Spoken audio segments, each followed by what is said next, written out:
Measurement India में तीन तरह से हो रहा है, दो तरह से। एक तो है renewable energy certificate. So one renewable energy certificate is equal to 1 megawatt hours of electricity generated from renewable sources. Second measurement जो चल रहा है कंजर्वेशन एक्ट में, वो है E1 ESCerts energy saving certificate is equal to 1 metric ton of oil equivalent saved. Third measurement जो है Kyoto protocol international level पे, वो है 1 carbon credit is equal to 1 ton of carbon dioxide CO2 removed, reduced और sequestered from atmosphere. तो जो carbon credit है वो क्या है, कमोडिटी है कि सर्विस है? क्लियरली जैसे ही आप किसी चीज को मेजर कर सकते हो वो कमोडिटी बन सकती है। So carbon credit is a commodity.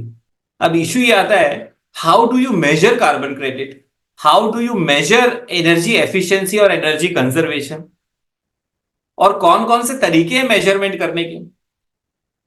So let us सी कि इंडिया में कैसे मेजर करा जा रहा है कार्बन एनर्जी कंजर्वेशन को, या रिन्यूएबल एनर्जी को, या कार्बन क्रेडिट को। How are we measuring it? First जो मेजरमेंट है वो हम उसको बोलते हैं renewable energy certificate. So one renewable energy certificate is equivalent to 1 megawatt hours of energy generated from renewable energy sources.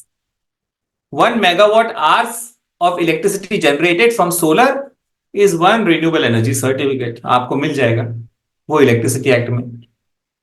Second measurement है वो एनर्जी कंजर्वेशन एक्ट में। वो ये बोलता है 1 energy saving certificate is equal to 1 metric ton of oil equivalent saved.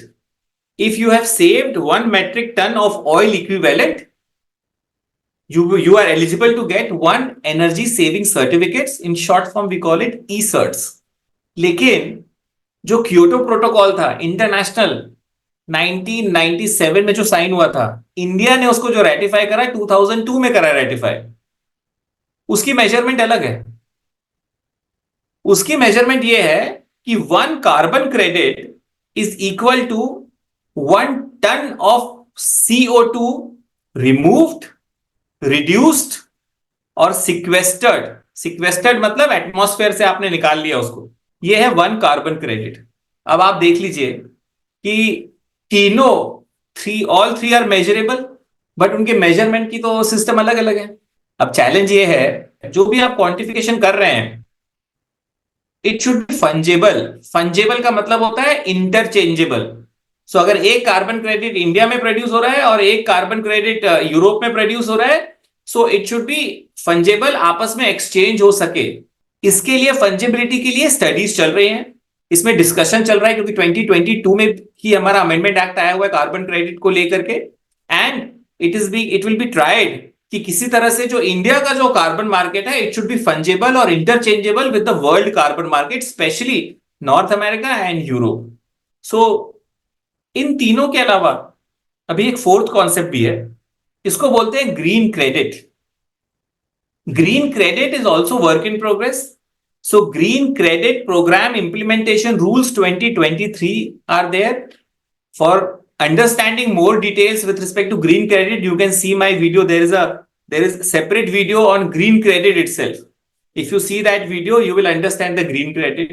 एक carbon credit पे भी मेरी अलग से वीडियो है, वो भी आप YouTube में जाके देख सकते हो। वो देखोगे तो आपको कार्बन क्रेडिट भी पूरा समझ में आ जाएगा। सो मेजरमेंट के लिए जो अंजलि का क्वेश्चन था, मेजरमेंट इंडिया में तीन तरह से हो रहा है, दो तरह से। एक तो है renewable energy certificate. So one renewable energy certificate is equal to 1 megawatt hours of electricity generated from renewable sources. Second measurement जो चल रहा है कंजर्वेशन एक्ट में, वो है E1 ESCerts energy saving certificate is equal to 1 metric ton of oil equivalent saved. Third measurement जो है Kyoto protocol international level पे, वो है 1 carbon credit is equal to 1 ton of carbon dioxide CO2 removed, reduced और sequestered from atmosphere.